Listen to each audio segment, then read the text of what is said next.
Okay, ladies and gentlemen, we're here today to talk about natural evil and moral evil, what the difference is between them, and whether indeed people, theists, can blame God for things like we see in the video behind us.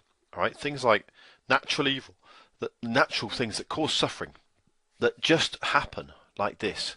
Now, some people believe that God is to blame. We're going to look at that. What are the causes of the evil and the suffering that we see in things like the tsunami, the Japanese tsunami that you see behind you now?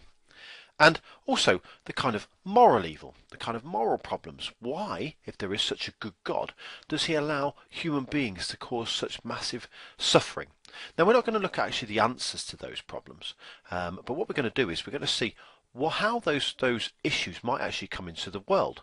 What is it that brings in this world that brings about things like the natural disasters that you see behind you? And can theists and atheists alike blame a god or claim that there is no god? And in moral evil, why do human beings cause such pain and suffering to their fellow human beings? And we're going to see what it is that brings those two kinds of evil and therefore suffering because of that evil about.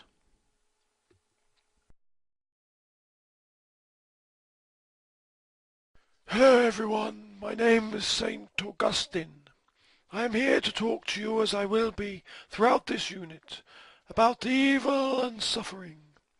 Well, I'm here just today in this video to talk to you about two types of evil: natural evil and moral evil. Well, human beings have put evil into two kinds for many, many, many years now. The first one, natural evil. I'm sure you can all guess that natural evil is evil that comes about because of natural events, things like volcanoes, tsunamis, earthquakes, things like that. You might ask me, sir, but Augustine, Saint Augustine, why are these things evil? Well, many people throughout the centuries have called them evil, because whilst they naturally occur, they cause suffering for human beings.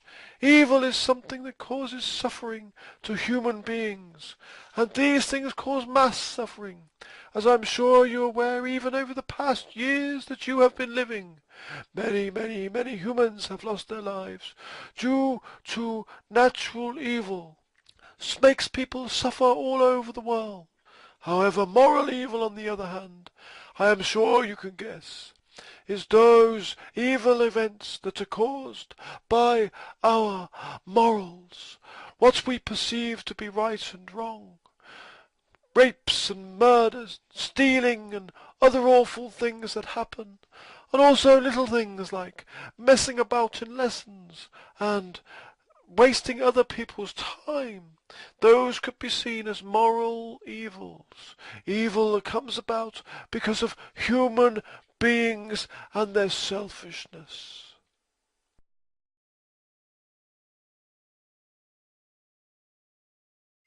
Hello, my name is Irenaeus, and I have come here to talk to you today about the moral evil and how it would have got into the world. Now, ladies and gentlemen, Miss Pretty reckons I was not from France, I was from Africa, and I would not have spoken like this. But hey, Miss Pretty, what do you know? I spent most of my life in France, so therefore I reckon I would have spoken like this for most of my life. If you cannot understand me, hit the CC button down below, and you will be able to get the translation. Haha. Anyway, moral evil. Well, moral evil must exist because of free will. Now we will be looking at this in other units, but however today I want to look at three ways that the moral evil must have come into the world, and why people reckon it must have come into the world. Well, the first one is moral evil is performed by human beings due to a personal force. Now, many Christians and Muslims believe that this personal force is like a devil. It comes to tempt you in the night and makes you do the wrong things, hiding around the corner and going, "Hey, you, go and do naughty things." And therefore it comes out and you do the naughty things. Other people reckon that the evil is like an impersonal force. It's coming to get you. It's like a seductive thing that comes and it gets you, or makes you do very bad things. For example, people who drink a lot of alcohol, they say that it's like they get this feeling inside of them, and they cannot get away from it, and it comes, and it takes over them, and they just have to drink their alcohol, and it's very bad for them, even though they know it is a naughty thing and a wrong thing to do. Many people think evil is like that. You steal because you feel that you have to do it. It's like an impersonal force that comes and gets you.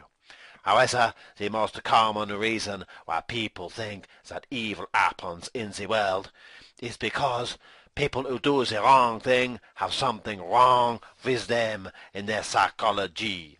I'm not talking about the petty criminals who just maybe steal a Mars bar from a shop. No, no, no, no. I'm talking about people who do the really bad things, like those people you see behind me.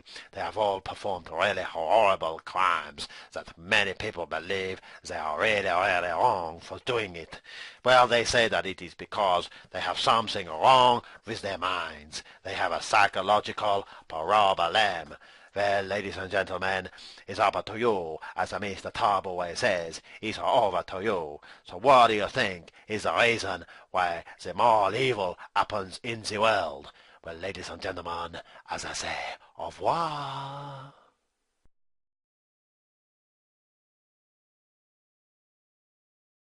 Hello, me again.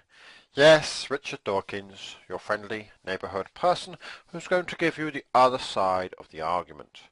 Well, ladies and gentlemen, if indeed there is a God and natural and moral evil, well, some people say that natural evil stands out on its own. And the reason for this is because moral evil is obviously caused by human beings. However, natural evil is caused by none other than nature itself. Now, if you believe in the numinous and things like that, and design, in the design argument that God designed the world, then why did God design the world to cause such bad things to happen?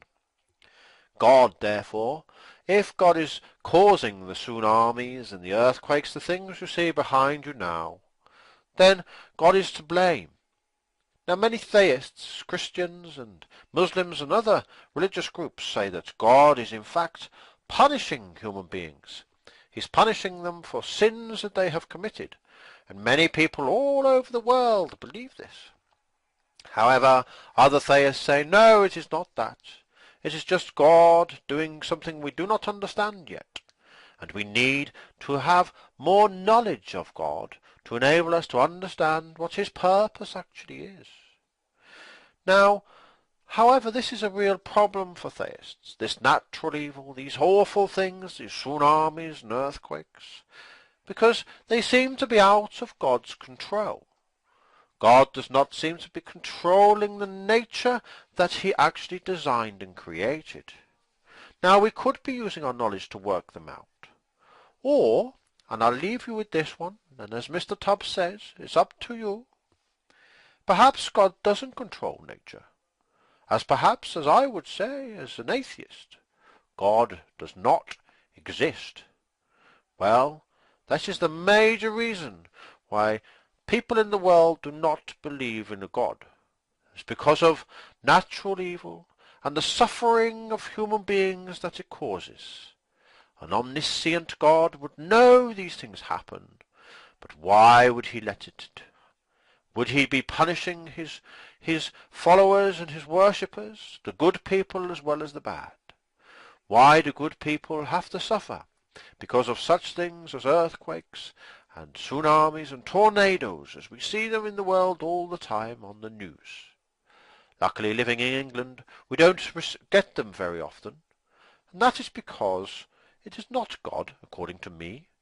No, it is nature itself, that through evolution and the world spinning is righting itself and actually making sure that this planet survives as the people and the creatures and everything on the planet does.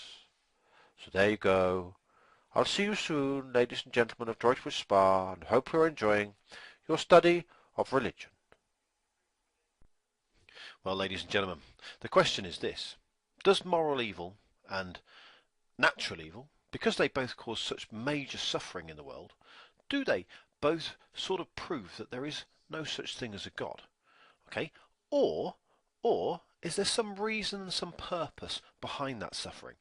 That's something that I want you to think about, because it's what we're going to look at in the rest of this year's work, and it's what we're going to look at from now on.